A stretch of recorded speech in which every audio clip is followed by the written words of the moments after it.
Bom, meu nome é Eduardo Oliveira, eu sou astrônomo amador, nascido e criado aqui em Taubaté.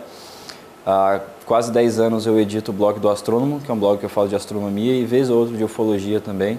Eu não concordo com muita coisa que é dita dentro da ufologia, mas eu participo de alguns eventos também. Eu sou membro do Grupo de Estudos Ufológicos 19 de Maio, desde a sua fundação. Nós já fizemos 4 eventos públicos, com 2 palestras cada um. O último deles foi no plenário da Câmara Municipal de São José dos Campos. Foi no dia 21 de maio, comemorando justamente os 30 anos da Noite Oficial dos OVNIs, que foi em 19 de maio de 86, quando 21 objetos sobrevoaram a região do Vale do Paraíba e foram perseguidos por 5 caças da Força Aérea Brasileira.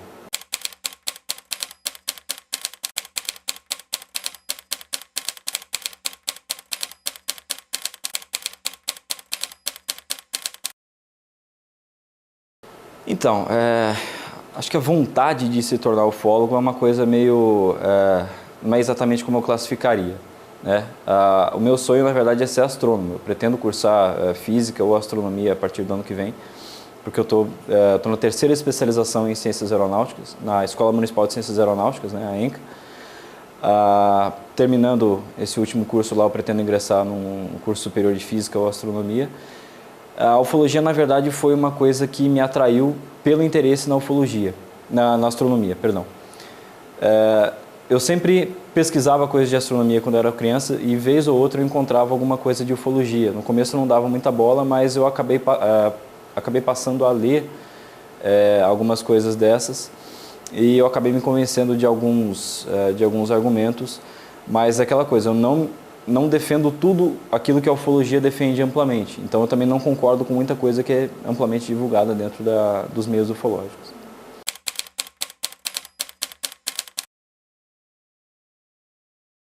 Por exemplo, com aquela frase célebre de que eles estão entre nós. Eu acho que uma afirmação dessas, como disse o Carl Sagan, né? Afirmações extraordinárias requerem evidências extraordinárias.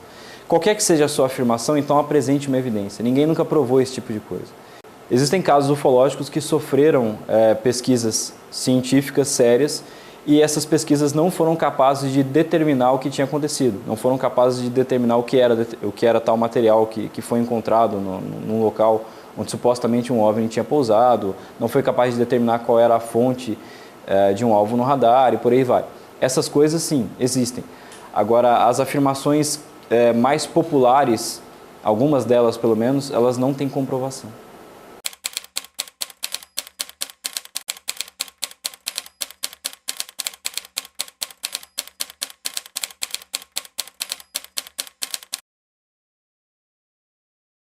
Tem índices altíssimos, é um dos lugares do Brasil que mais tem ocorrências de natureza ufológica. É importante também pela questão histórica, né? Aqui nós tivemos a Noite Oficial dos OVNIs. 30 anos atrás a FAB admitiu que tinha perseguido alvos não identificados pela região, o eixo São Paulo, Rio de Janeiro e também Goiás. Todo o espaço entre esses 3 lugares foi ocupado por 21 objetos e os caças foram atrás e eles admitiram, olha, nós não sabemos o que aconteceu. Várias outras vezes houve a tentativa de interceptação de alguns objetos assim, mas aquele foi o único momento em que a FAB realmente admitiu que isso tinha acontecido e muitos anos depois deu todos os detalhes. Na época, o ministro da Aeronáutica, o brigadeiro Otávio Moreira Lima, prometeu que em 30 dias uma comissão especial de investigação divulgaria um relatório a todo o público a respeito do que tinha acontecido. Esse relatório foi feito, mas circulou apenas de uma forma muito reservada dentro da Força Aérea. Esse relatório só veio a ser divulgado em 2009, através de uma campanha desencadeada por ufólogos. Anos antes eles visitaram o SINDACTA em Brasília como um sinal de abertura da FAB ao processo de liberação de arquivos. Mas os arquivos dessa ocorrência só foram divulgados em 2009, mais de 20 anos depois. Então, existe uma abertura muito gradativa de documentos acontecendo, tem muita coisa sendo liberada ainda. Agora a gente fez os 30 anos desse caso, e agora que algumas fitas das gravações dos pilotos daquela noite foram reveladas. Já havia sido liberado uma quantidade de gravações da Torre de Controle de São José dos Campos. que foi onde tudo começou, que eles viram umas luzes estranhas por lá, relataram para São Paulo e para Brasília, e eles confirmaram que havia alvos não identificados no radar. E algumas conversas entre a Torre de São José dos Campos e alguns pilotos que sobrevoavam a região já haviam sido liberadas pela Força Aérea em outubro do ano passado. Mas só agora que as gravações de alguns dos pilotos dos caças que foram atrás desses alvos foram liberadas.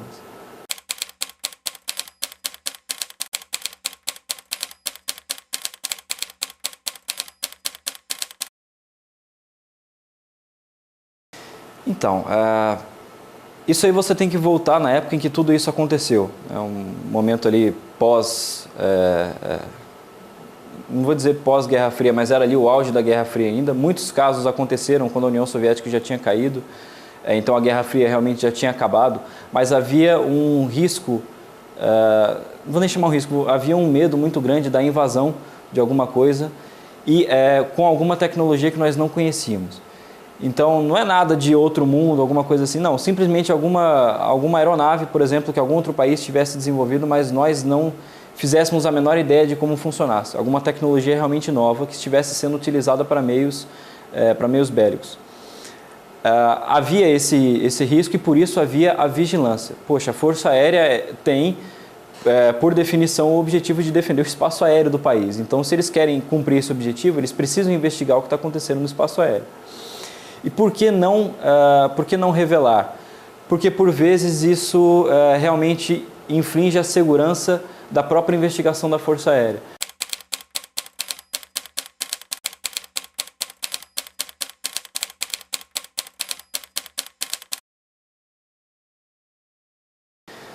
Bom, recentemente foi lançado um livro do Marco Antônio Petit, que é um dos maiores ufólogos do Brasil. Ele foi parte do primeiro grupo de ufólogos que investigou Varginha seriamente enquanto o caso ainda acontecia. Ele esteve em São José dos Campos no nosso último evento agora em maio, e ele falou a respeito do caso Varginha, com o foco no que o livro dele revelava mais de 20 anos depois. Varginha foi, para muitos ufólogos, o caso mais importante da ufologia brasileira. Envolveu a queda de um objeto não identificado no interior de Minas Gerais, muito próximo da Escola de Sargento das Armas, em Três Corações. E, segundo as informações que foram levantadas na época, o Exército, através da ESA, teria recuperado alguns destroços dessa nave e o Corpo de Bombeiros da cidade de Varginha teria participado da captura de um ser desconhecido, que teria sido visto por 3 meninas, né, que é o ponto mais famoso desse caso. Foi quando as 3 meninas viram num terreno abandonado uma criatura agachada numa próxima à parede, com um cheiro muito forte de enxofre, uma aparência de uma pessoa de baixa estatura, uma pele oleosa, marrom, olhos grandes vermelhos e com 3 protuberâncias na cabeça que pareciam chifres que voltavam para a cabeça. Esse é o ponto mais famoso, mas o que poucas pessoas sabem é que a Força Aérea dos Estados Unidos já monitorava, eles sempre monitoram, né? Eles têm como monitorar toda a órbita da Terra. E foi esse mesmo monitoramento que, em meados dos anos 90, permitiu que eles soubessem que alguns objetos não identificados se dirigiam para aquela região do sul de Minas Gerais. Eles informaram o governo brasileiro, não ficou muito claro exatamente até onde a FAB ou o Exército sabia disso, mas foi o Exército que participou da intervenção, da reação que aconteceu à queda desse objeto e posteriormente a captura de uma dessas criaturas, pelo menos um.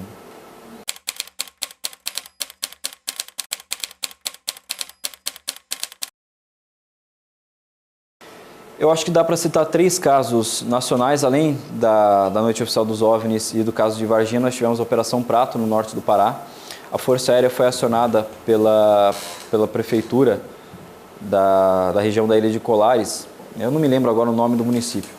Mas a questão era que os moradores, isso foi em 77, os moradores da região estavam sendo atacados por luzes que vinham do céu e que disparavam um feixe de luz nas pessoas. Essas pessoas tinham um quadro de anemia muito forte nos dias seguintes. Os pescadores, né, aquela região tem uma pesca muito, muito forte, eles não conseguiam mais pescar, as pessoas não saíam mais para fazer o que elas faziam normalmente, pescar, ir ao mercado, ir à igreja, elas deixavam de sair por medo de ser atacado por essas luzes, porque esses ataques eram muito comuns. O prefeito então acionou a Força Aérea, que conduziu uma investigação por cerca de 4 meses na região.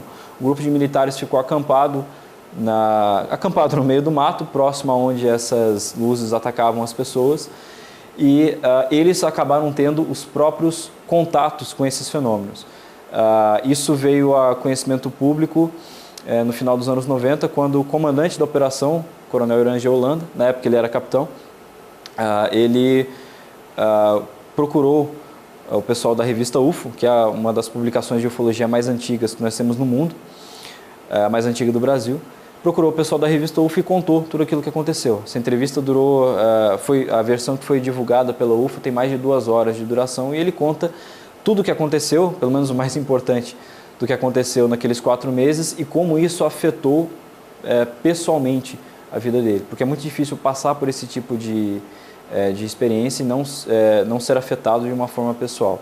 Tanto que isso é apontado como um dos fatores contribuintes para o suicídio dele poucos meses depois da entrevista. Segundo o Irangel Holanda, mais de 500 fotos foram tiradas, algumas delas usando filmes especiais para ultravioleta e infravermelho, mas pouquíssimas fotos foram liberadas pela FAB. Todas elas mostram simplesmente um borrão. Eles falam que era uma luz que estava passando e tal, mas na foto você só vê um objeto borrado ali e não dá para ver muita coisa.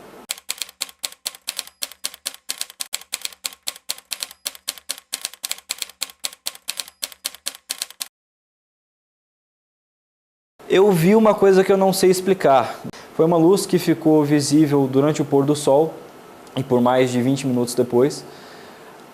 Essa luz não se mexeu, ela ficou exatamente no mesmo lugar em relação à abóbada celeste. Então era alguma coisa que não estava no espaço, né? O sol se movia em direção ao horizonte, as estrelas que apareciam faziam o movimento normal delas da abóbada celeste, mas aquele objeto não. Qual que é a conclusão óbvia? Que aquilo está parado em algum ponto da atmosfera. E eu tive a impressão de que era um objeto real quando o sol se pôs e depois de um tempo que aquela luz esmaeceu. Porque então aquela luz era o reflexo do brilho do sol na superfície desse objeto.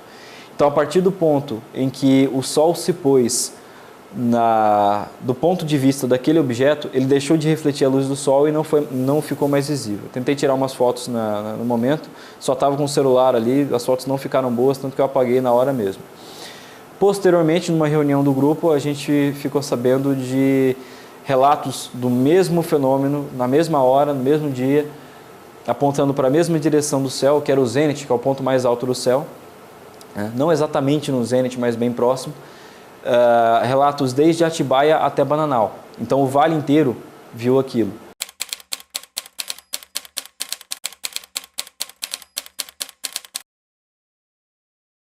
Bom, dentro da ufologia se descreve de tudo. Inclusive, no nosso terceiro evento, a gente recebeu a visita do Tiago Chiquetti, que é um ufólogo que dedicou os seus esforços de ufologia a catalogar essas aparências diferentes que são vistas, e no livro dele ele colocou de tudo, desde uma pessoa até um robô.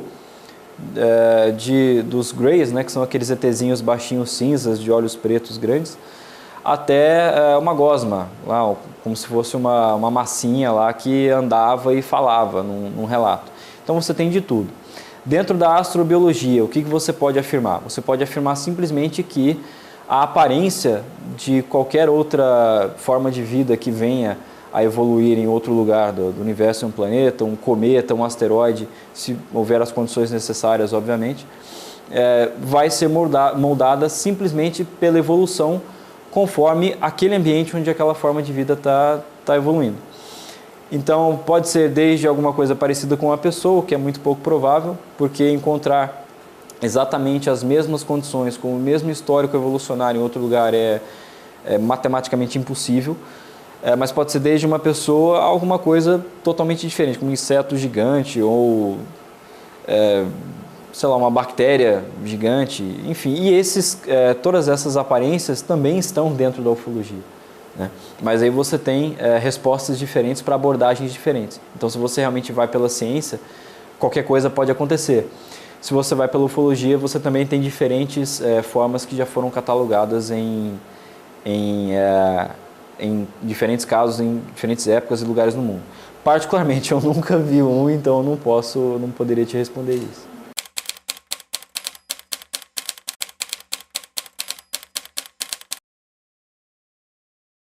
Não, não necessariamente. Naquele filme Avatar, do James Cameron, ele usou no filme os conceitos de um escritor, que aliás ajudou a fazer o filme, que é... Putz, eu não vou me lembrar o nome dele agora. Mas ele escreveu um livro chamado Expedition, Duane Barlow. Ele escreveu um livro chamado Expedition, que é uma ficção científica que conta a história de uma missão robótica que vai a uma outra estrela e explora uma das luas de um planeta dessa estrela, algo assim. E lá existe um ambiente muito propício à vida e existem vários animais, alguns parecidos com o que você encontra na Terra, parecidos com antílopes, com leões, com elefantes e por aí vai.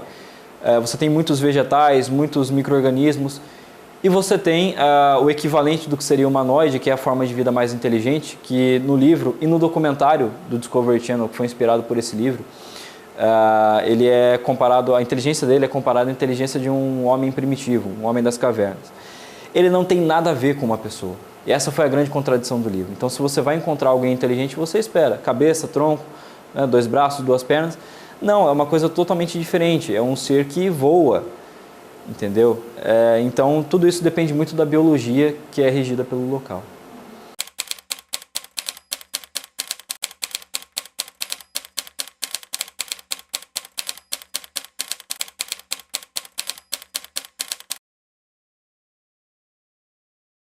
Então, se fala muito disso daí, eu não sei exatamente até onde dá para a gente afirmar com certeza, mas é muito aceito dentro da ufologia pelo fato de que todos eles são absolutamente idênticos, né? É o primeiro ponto. De várias outras raças que já foram relatadas em casos ufológicos, havia sempre alguma diferença entre um e outro, como nós temos as diferenças entre nós, né? Entre os indivíduos. Dos Greys, não. Nunca foi dita nenhuma diferença entre os vários seres que estavam no mesmo caso. Existem diferentes tipos de Greys, mas todos os que foram vistos no mesmo caso eram parecidos. No máximo existia um que era mais alto e que se comportava como líder, mas ele também tinha a mesma aparência básica.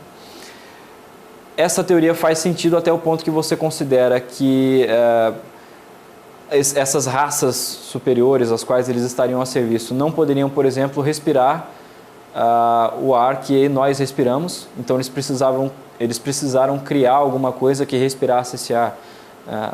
Eles não aguentariam as condições do ambiente que no qual nós vivemos.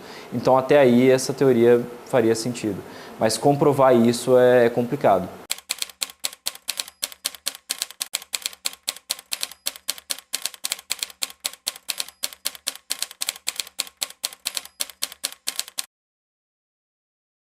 Se fala muito que os reptilianos às vezes seriam os chefes dos Greys.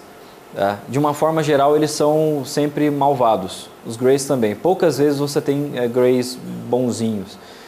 E eu nunca vi, pelo menos um caso de um reptiliano bonzinho, né? Sempre é um malvado. Seria uma das raças que estariam infiltradas e algumas teorias de conspiração mais viajantes, elas falam de influência em pessoas de poder na humanidade, como presidentes de diferentes nações, membros da ONU, ministros e por aí vai.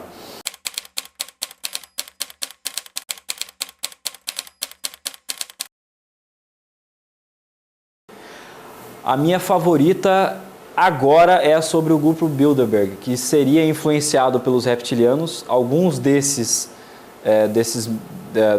dos membros desse grupo seriam reptilianos próprios.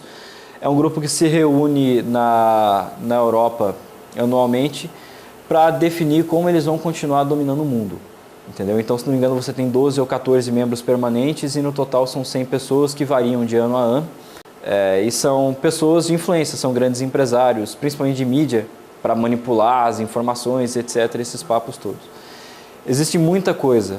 Eu gosto também daquelas histórias da Área 51, que todo mundo fala, mas essas histórias só fazem sentido até um certo ponto. Então, que você tem uma nave lá e etc. Isso ganhou muita força nos anos 80, quando um cara que teria trabalhado lá, fazendo engenharia reversa de uma nave alienígena que foi capturada pela Força Aérea. Ele fez um programa de TV para ele, né? Ele pagou para que isso fosse confeccionado, vendeu para algumas redes de TV nos Estados Unidos e lá ele contava tudo o que tinha acontecido. Mas os lugares onde esse cara diz que estudou, não tem registro dele. A própria Força Aérea não tem registro dele como empregado. Tem um comprovante de pagamento de salário dele, mas é feito por uma empresa terceirizada e, segundo essa empresa, ele não teria trabalhado na Área 51. Né? Por que existe essa polêmica muito grande? Porque é um lugar bem protegido. Por que é um lugar bem protegido? Porque o primeiro avião supersônico foi feito na Área 51. O primeiro avião invisível ao radar foi feito na Área 51.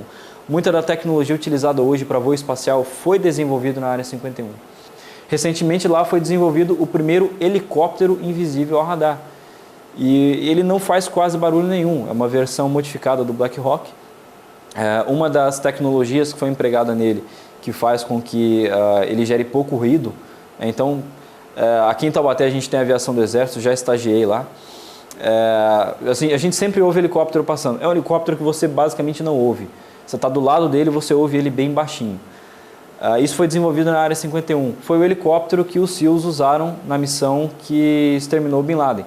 Eles pousaram muito próximos da casa dele, acho que até dentro do terreno da casa dele, e ninguém na casa ouviu.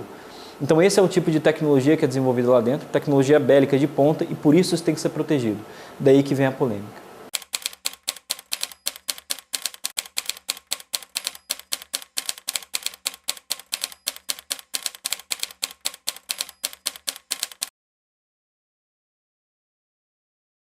Acho que até certo ponto é possível. Até certo ponto já houve alguns arquivos que foram liberados dos Estados Unidos. Se você olhar os sites da Agência Nacional de Segurança, a CIA, o FBI e por aí vai, agências de defesa e segurança dos Estados Unidos, se você digitar UFO, né, OVNI em inglês, na busca, você consegue alguns documentos. Só que esses documentos eles estão todos taxados, está tudo coberto. E a frase ou simplesmente a oração, né, o pedacinho da frase em que aparece a palavra OVNI, ele tá aberto. Então tem um documento do FBI que fala que um agente viu uma luz estranha no céu durante uma operação de vigilância, um suspeito, alguma coisa assim, e ele reportou isso no relatório dele. Só. Então você acaba encontrando alguma coisa, só que a informação completa você nunca tem. O único documento completo foi liberado alguns anos atrás por um ufólogo do Texas. Ele já estava requerendo algumas informações há algum tempo e o juiz já estava ficando amigo dele já, porque ele levava, era negado, levava de novo, era negado. Eu falei assim, então eu vou dar causa ganha para você, vai lá em Washington e boa sorte. O cara conseguiu que esses arquivos fossem liberados. Na verdade, um arquivo só, acho que são 20 páginas. O que o documento fala? Durante o final dos anos 50, a Rússia lançou o Sputnik e ele tinha um receptor de rádio e uma mensagem foi recebida através do receptor do Sputnik e repassada para os soviéticos através do satélite, e a inteligência militar dos Estados Unidos teria interceptado o momento em que essa mensagem foi repassada. Esse documento era assinado por um dos maiores criptógrafos da Guerra Fria e ele e uma equipe de matemáticos teria tentado decifrar aquilo. Eles não chegaram numa conclusão, né, de 100%, mas diziam que poderia ser uma frase que não fazia muito sentido, então eles não compreendiam, ou equações matemáticas que para eles no momento também não faziam muito sentido, então eles não compreendiam.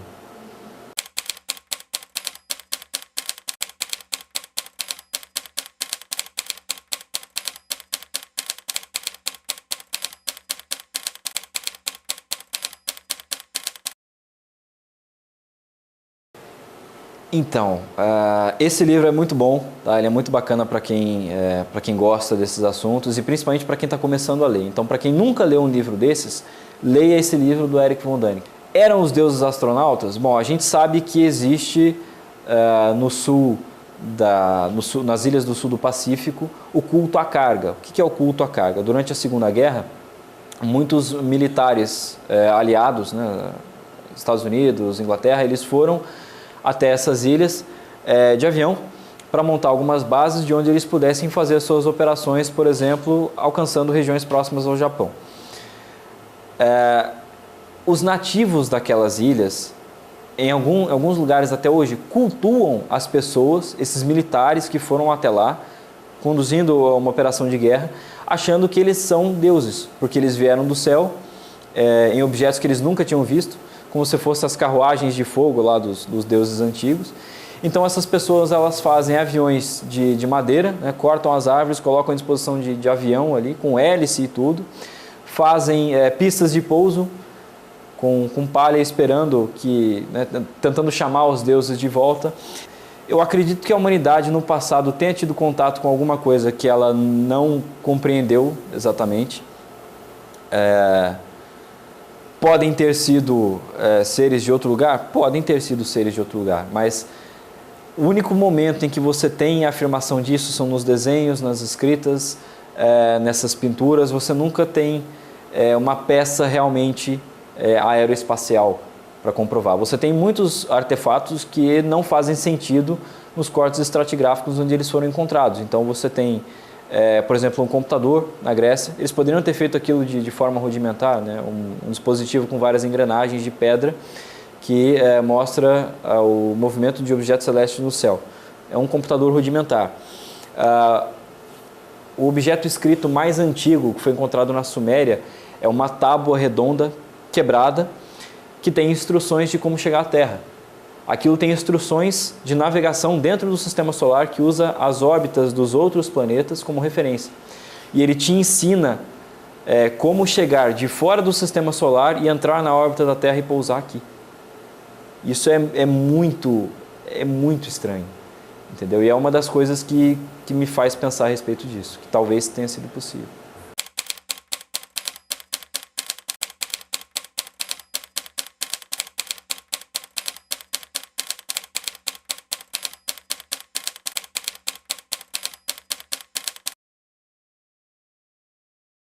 Bom, certamente eles têm ligações com esses deuses, né? Agora, o que eles eram exatamente é a pergunta que ficou parando.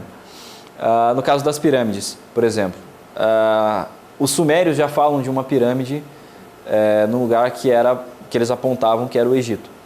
A civilização egípcia ainda não existia e os sumérios, a primeira civilização nossa, já falava de uma pirâmide. Os egípcios construíram aquelas 3 pirâmides mais famosas para imitar a constelação de Órion, né? Que a gente conhece como as 3 Marias. Eles construíram essas pirâmides para imitar essas estrelas. Segundo o Zecharia Sitchin, na série de livros dele, As Crônicas da Terra, eles teriam construído as 2 pirâmides menores, porque a maior já estava lá quando eles chegaram. Tanto que eles não construíram réplicas completas, porque havia lugares do interior dessas pirâmides que eles não conheciam. Então eles reproduziram as câmaras internas até onde eles conseguiam acessar. Depois disso, só foi acessado no século XX, com expedições bem equipadas e, inclusive, poucos anos atrás, usando robôs. As estátuas da Ilha de Páscoa, a gente vê, né, do ombro para cima, mas é o corpo inteiro. E é uma pedra só. E não existe nenhuma pedra daquele tamanho na Ilha de Páscoa, né? Porque os caras usaram todas. Tá, pode até ser, mas não existe nenhuma pedrinha pequenininha que seja exatamente da mesma pedra dos quais esses guardiões eles são feitos. Então existe muita coisa que a própria arqueologia não explica a respeito do mundo antigo. De uns anos para cá isso tem ganhado muita força por causa de programas, por exemplo, do History Channel, que falam a respeito disso. Mas em muitos programas desses, às vezes eu vejo que existem coisas que são um pouco forçadas para você ganhar audiência. Então existem coisas que são facilmente explicadas e que lá aparecem como se fossem comprovações absolutas de que nós somos visitados, etc, etc. Na verdade tem coisas ali que são explicadas sim. Tá? Então a gente tem que ter um pouco de discernimento para separar o joio do trigo no meio de tudo isso.